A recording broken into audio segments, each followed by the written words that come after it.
এমন ভেবো না যে অনেক সময় হাতে আছে। এমন লোকদের অন্তর্ভুক্ত হয়েও না বিচার দিবসে যাদেরকে বলা হবে তারা বাস্তুম, ভেবেছিলে তোমাদের হাতে অনেক সময় যে দেরি করলেও হবে, তাই না? এটা যেন ফি মাআনাতা আখারতুম, তুমি বিলম্ব করেছিলে, অনেক সময় আছে, আরো থাকুক, বাদ দাও। এই ধরনের কথাবার্তা, এমন ধরনের লোক হবে না। আল্লাহ বলছেন শুরু করে দাও মিন কবলি। এই মিনকে বলে মিনাত তাজিল, শাস্তি আসার ঠিক আগে আগে। আমি বলছি শাস্তি হতে কিন্তু দেরি নেই, কাছেই। বিচার দিবসের কথা বললে অনেকে মনে করেন বিচার দিবস অনেক দেরি, তাই না? ইন্নাহুম ইয়ারাউনাহুম বাঈদা, তারা মনে করে ওটা হতে অনেক দেরি। ওয়ানারাহু করিবা, আল্লাহ বলছেন আমরা দেখেছি যে এটা শীঘ্রই। কিন্তু আমাদের প্রত্যেকে আমরা কখন যাব? আমরা কি ঈদের দিন আদৌ দেখতে পাবো? কে জানে? কে জানে আমরা কবে যাব? কে জানে মৃত্যুর ফেরেশতার কাছে আল্লাহ কি লিখে দিয়েছেন? আমরা পার্কিং লট পর্যন্তও কি যেতে পারবো? কে জানে? আমরা কেউ জানি না। আর আমাদের মৃত্যু হলেই মান মাতা ফাকাদ কামা কিয়ামাহু, যে চলে যায়, যেই মারা যায় তার কিয়ামত শুরু হয়ে যায়। আপনার কিয়ামতের জন্য ইয়ামুল কিয়ামা, পুনরুত্থান দিবসের জন্য অপেক্ষা করতে হবে না। এক সেকেন্ডেরই ব্যাপার এটা। আর ফেরেশতা যখন চলে আসবেন তিনি বলবেন না, ও সরি আপনার 5টা একটা মিটিং আছে না, তাহলে পরে আসছি। এমনটা কিন্তু হবে না। যখন যাবার সময় চলে আসবে যেতেই হবে, কোনো দেরি হবে না। তাই আল্লাহ বলছেন আর দেরি করো না, নিজের অন্তরকে আমার দিকে ফিরিয়ে আনতে আর সমর্পণ করতে বিলম্ব করো না। ওয়া আনিবু ইলা রাব্বিকুম ওয়া আসলিমু লাহু। তাছাড়া আমাদের দিনের সৌন্দর্যটা দেখুন। কেউ যদি খুতবাতে বসে বসে সিদ্ধান্ত নেয় যে সে আল্লাহর দিকে ফিরে আসবে, সে এখনো কিন্তু কিছুই করেনি। সে কিন্তু এখনো তার জীবনধারা সম্পর্কিত কিছুই বদলায়নি। সে এখনো তার আয়ের উৎস নিয়েও কিছু করেনি, কিংবা তার আচরণেও পরিবর্তন আসেনি। সে শুধু অন্তরে নিয়ত করেছে যে সে ভিন্ন মানুষ হয়ে যাবে। আর সে বের হয়ে যাবার সময়, কিংবা সে তার পরিবারের সাথে দেখা করার আগেই আল্লাহ হয়তো তার জীবন নেবার সিদ্ধান্ত নিলেন। সে ক্ষমা পেয়ে যাবে। সে তো পরিষ্কার, সে আল্লাহর দিকে ফিরে এসেছিল, এটাই যথেষ্ট। সুবহানাল্লাহ। আমি একজন লোককে চিনতাম নিউ ইয়র্কের এক মসজিদে, বেশ বড় মসজিদ, ম্যানহাটনের 96 স্ট্রিট, সেখানকার সবচেয়ে বড় মসজিদ। আর এটার সামনেই বিশাল বড় একটা অ্যাপার্টমেন্ট কমপ্লেক্স। সেখানে এক হিন্দু লোক বাস করত। মসজিদটাও সেখানে যুগ যুগ যাবৎ ছিল। সে প্রতিদিন সেই দিক দিয়ে যেত আর শুনত, কারণ তারা মাইকে আজান দিত। তো তিনি আজান শুনতেন, সবসময় সেটা শুনতে পেতেন। 96 বছর বয়স। মসজিদে এসে বললেন, আমি মুসলিম হতে প্রস্তুত। 96 বছর বয়স। শাহাদা পাঠ করলেন। 2 দিন পর মারা গেলেন। 96 বছরের শিরক, 96 বছরের গাফলা। এরপর তিনি আল্লাহর কাছে ফিরে এলেন, সেটাই যথেষ্ট হয়ে গেল। সব পাপ মুছে ফেলা হলো, সকল মন্দ কাজকে ভালো কাজে পরিণত করে ফেলা হলো তার জন্য। ইন্না লিল্লাহি ওয়া ইন্না ইলাইহি রাজিউন। এটাই আল্লাহর দয়া কারো প্রতি, এটাই আল্লাহর ভালোবাসা যে চলে যাবার পূর্বেই আল্লাহ তাদের ফিরে আসতে দেন। ওয়া আনিবু ইলা রাব্বিকুম। এটা শুধু অমুসলিমদের প্রতি আহ্বান নয়, আমাদের জন্য। আমাদেরও আল্লাহর কাছে ফিরতে হবে। এমন মনে করবেন না যে আমি শুধু খুব আধুনিকতাবাদী লিবারেলদের উদ্দেশ্যে কথাগুলো বলছি।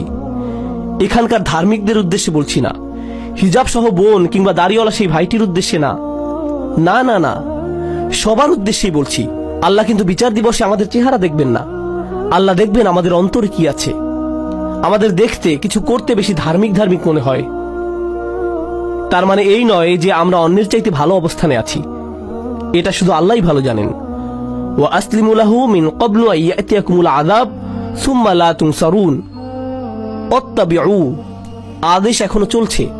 তোমাদের মধ্যে যারা পাপী, অত্তাবিউ আহসানা মা উনজিলা ইলাইকুম মির রাব্বিকুম। কি যে সুন্দর! আল্লাহ বলছেন তোমাদের যা দেয়া হয়েছে তার সর্বোত্তমটি অনুসরণ করো, তোমাদের প্রতি নাজিলকৃতর মধ্যে সর্বোত্তমটি। এর অর্থ কি হয়? এর অর্থ হলো কোরআন। এর আগেই ওহী নাজিল হয়েছিল, কিন্তু মানুষের প্রতি নাজিলকৃত সর্বোত্তমটি হলো আল্লাহর এই কিতাব। আর কোনো কিছুই এর চাইতে উত্তম নয়। তোমরা কেন এর অনুসরণ করছো না? আল্লাহ এই আয়াতে আমাদের বলছেন, যারা তার দিকে ফিরে আসতে চায়, তার দিকে ফিরে আসার রাস্তাটি হলো তার কিতাবের অনুসরণ করা। আর না বুঝে কোনো মানচিত্র তো আপনি অনুসরণ করতে পারবেন না। আপনি দিক না চিনলে মানচিত্র কিভাবে অনুসরণ করবেন? আপনার আমার এই কিতাবের সাথে সরাসরি সম্পর্ক করা দরকার। যদি আপনি এই কিতাবটিকে উপেক্ষা করে চলছেন, তবে এই আয়াত আপনার জন্য। আপনি আমি যদি ক্ষমা চাই তবে এই কোরআনের সাথে সরাসরি সম্পর্ক করতে হবে। এটা পড়ুন, কি বলতে চাচ্ছে সেটা বোঝার চেষ্টা করুন, আন্তরিকতার সাথে আল্লাহর কাছে দোয়া করুন, হে আল্লাহ এই কিতাব বুঝতে আমাদেরকে সাহায্য করুন। আমি অনুবাদ পড়ছি, কিছুই বুঝছি না, আমাকে এর ব্যাখ্যা বুঝতে সাহায্য করুন। আপনি কি বলতে চাচ্ছেন আমাকে বলুন। ইয়া আল্লাহ, আরবি শিক্ষা আমার জন্য সহজ করে দিন, যেন আমি আপনার কিতাবের সাথে সম্পর্ক করতে পারি। আল্লাহ আপনার জন্য সহজ করে দিবেন। তিনি করবেন না এমন হবে না। সমস্ত মানব জাতির প্রতি এটা খোলা দাওয়াত। তিনি বলেছেন তিনি সহজ করে দিবেন। আমি তো এটা আপনার জন্য সহজ করে দিতে পারবো না, আল্লাহ পারবেন। ওয়ালাকাদ ইয়াসসারনাল কুরআনা লিযিকরি, তিনি বলছেন আমরা তো কোরআন সহজ করে দিয়েছি। তিনি বলেননি লিল আরব, তিনি শুধু আরবদের জন্য সহজ করে দেননি, বরং পুরো মানব জাতির জন্য সহজ করেছেন। এটাই তার ওয়াদা। তাই তাকে কিছু আন্তরিকতা দেখান, নিজের পক্ষ থেকে কিছু প্রেরণা দেখান যে আপনি প্রস্তুত, যে আমিও ফিরে যেতে চাই। আপনি দেখতে পাবেন দরজা তার থেকেই খুলে আসছে। ওয়াত্তাবিউ আহসানা মা উনজিলা ইলাইক মির রাব্বিকুম, যা পাঠানো হয়েছে তার সর্বোত্তম অনুসরণ করো। অর্থাৎ এই কিতাবের চাইতে উত্তম বার্তা, উত্তম উপদেশ তো কখনোই তোমরা পেতে পারতে না। কোন মুসলিমের এই কিতাবের সাথে সরাসরি সম্পর্ক থাকা মানে উপদেশ পাবার জন্য সবসময় কেউ না কেউ থাকা, তার অন্তরকে শান্ত করার জন্য কেউ না কেউ সবসময় আছে। আপনি কোরআনের যে কোনো পৃষ্ঠা খুলে পড়া শুরু করুন, শান্তি আর সুখ পাবেন। আপনি খুশুখুজুর সাথে সালাত আদায় করুন আর আল্লাহর কথাগুলো তিলাওয়াত করুন, এমন সমাধান পেয়ে যাবেন যেটা কল্পনাও করেননি। আল্লাহর কথার মাধ্যমেই সেটা চলে আসবে আপনার কাছে। কোরআন অসীম, সর্বক্ষণ প্রাসঙ্গিক। এটা এমন একটা কিতাব যেটা সর্বকালে উপযুক্ত, আক্ষরিকভাবেই। কলেজে থাকতে আমি এক বন্ধুর সাথে এই এক্সপেরিমেন্ট করেছিলাম। তাকে বললাম, বন্ধু সবাই তো বলে কোরআন হেদায়েত, চলো একটা এক্সপেরিমেন্ট করি। প্রত্যেকবার আমাদের কোনো সমস্যা হলেই চলো কোরআনের কোনো একটা পৃষ্ঠা খুলে পড়া শুরু করি, দেখি কোনো সমাধান পাই কিনা। আমরা এমন 2-3 মাস যাবত করলাম, আর সুবহানাল্লাহ আমরা প্রতিদিন মেলাতাম।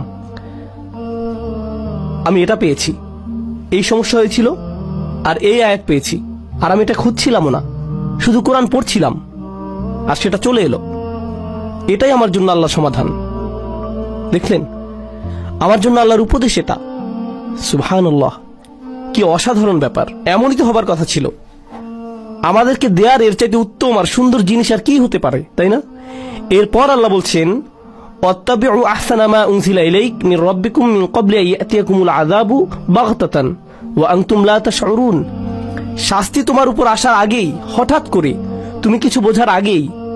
অন্য কথায়, যারা আল্লাহর কথাগুলো জানে এরপরেও আল্লাহর দিকে ফিরে আসার চিন্তা করে না, তাদের শাস্তি তো আসবেই। কারণ আল্লাহ তো তাদের রাস্তা দেখিয়েছেন। দেখো, আমি তোমাদেরকে ক্ষমা করতে চাই, এই যে নাও কিতাব, নাও এটা। আপনি যদি না নেন তবে আল্লাহকে এরপর দোষ দিতে পারবেন না। তাই পরের আয়াতগুলো হলো যাদের ক্ষমা নিয়ে ভুল ধারণা আছে তাদের সম্পর্কে। এটাই হলো ক্ষমার আসল বুঝ। এই রাস্তাতেই আপনার যাবার কথা। আল্লাহ ক্ষমা করতে প্রস্তুত আছেন, যদি আপনি পিছনে ফিরে আপনার বাড়াবাড়ির জীবন, গুনাহের জীবন ছেড়ে চলে আসতে চান তার কাছে। আর যদি ওহির মধ্যে সর্বোত্তম ওহির অনুসরণ করতে চান, যদি তা করতে চান, তাহলে ক্ষমার দরজা খোলা আছে। তবে আপনি আশায় পরিপূর্ণ থাকবার কথা। আল্লাহ আমাদের সবাইকে ক্ষমার যোগ্য বানিয়ে দিন। এরপর অন্যদিকে যখন হঠাৎ করে শাস্তি চলে আসে, আচ্ছা দেখুন, এগুলো সবকিছুই কিন্তু বহুবচনে ছিল। আয়াতটি ছিল বহুবচনে। এর মানে কি জানেন? যে পুরো সমাজকে বলা হচ্ছে যেন ঠিক হয়ে যায়, যে আমাদের একে অন্যকে আল্লাহর নিকটবর্তী হবার ব্যাপারে উৎসাহ দেবার কথা, আমাদের একে অপরকে পেছনে ফেলে আসার কথা না।